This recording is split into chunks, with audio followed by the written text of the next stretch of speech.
What is up, book nerds? We have a Quentin Tarantino ranking. Y'all did not watch the Stanley Kubrick ranking. Y'all should. Let's hop into my favorite director. At number 10, we have Jackie Brown. I know most people have this way higher on their list, but this for me was a chore to sit through. None of these characters stuck out to me compared to a lot of Quentin Tarantino's work. Jackie Brown is an alright protagonist, not his best female protagonist. And the love story, I guess, was cute. And I wanted to cut Samuel Jackson's donkey tail off. That's something, but this movie follows a airport employee, Jackie Brown, as she attempts to smuggle drug money, and then the following events that happen afterwards. At number 9 is The Hateful Eight. This movie follows 8 strangers as they're locked in a cabin over the course of a winter and the following murder mystery. This movie, kind of like a worse version of 12 Angry Men, because it's a bunch of people trapped in one location and you're forced to. It's a lot of dialogue heavy, which usually I like in a Tarantino movie, but I can't remember a lot of the characters. I think the standout would be Samuel L. Jackson, who is usually a standout in Tarantino's work. Overall, this movie is quite forgettable and not one of his best. 8 is Death Proof. This movie follows a psychopath as he murders women with his car. This movie is Tarantino at his horniest, I think his worst character work, but it is short and the car action scenes are very entertaining. So compared to the other two, it is an easier watch for me. A lot of people say this is their least favorite, but I do have a soft spot, but it's still not one of his best. 7 is Kill Bill Volume 2. I lumped the Kill Bill movies together, but today I want to talk about them separately. This movie follows the second half of Beatrix Kiddo, aka the bride's journey to kill her ex-boyfriend Bill and find her daughter. This movie has a lot less action than the first one, but it is more emotionally heartfelt. But there are a lot of great Tarantino movies, so I put it down at 6 is Kill Bill Volume 1, the same plot of Beatrix Kiddo tracking Bill. This time is a lot more violent than its successor and has a lot of Tarantino action.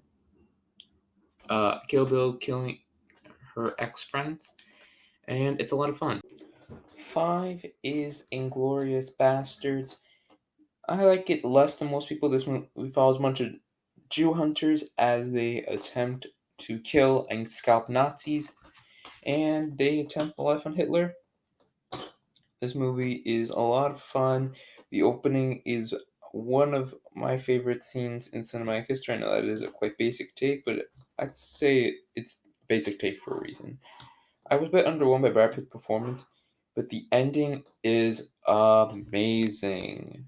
At 4th, we have Django Unchained, which follows a slave and a dentist as they attempt to free the slave's wife from her plantation. This movie I really like, both Jamie Foxx and what's his name, the dentist who also plays one of the big Nazis in Glorious Bastards. France, France, I think that yes, that's his name. I'm probably butchering that, but back to the point. This movie is a lot of fun, lots of violence, standard Quentin Tarantino. But the 3 in front of it I like. 3 is Reservoir Dogs, which follows a bunch of robbers as they attempt to rob a bank. This movie is Quentin Tarantino's debut. It has a lot of standard Tarantino dialogue, and is the only heist movie that doesn't show the actual heist. The Mr. Blonde scene is amazing, and overall, this is a great introduction for Quentin Tarantino, and one of my favorites in the crime genre. 2 is Pulp Fiction. Most people's number 1 is my number 2.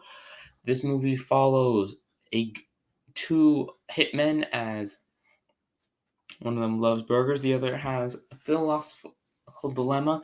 We have a fighter who throws a fight which winds up in a ludicrous series of events, and a shooting gone wrong. This movie is filled with some of the best dialogue you will see in film. is ludicrously entertaining. It has so many iconic sequences. But there is still one movie I put above it. Number one is Quentin Tarantino's most recent film, Once Upon a Time in Hollywood. I love Cliff Booth's character. Brad Pitt and Leonardo DiCaprio both give great performances. This movie kind of feels like you're just wandering around 1960s Hollywood. This movie is about movies. I really do love it. And undoes one of Hollywood's most tragic events. If you know, you know. And I hope you like this list. Like and subscribe, hit the bell notification to be notified when I upload next. I'll see you in the next one.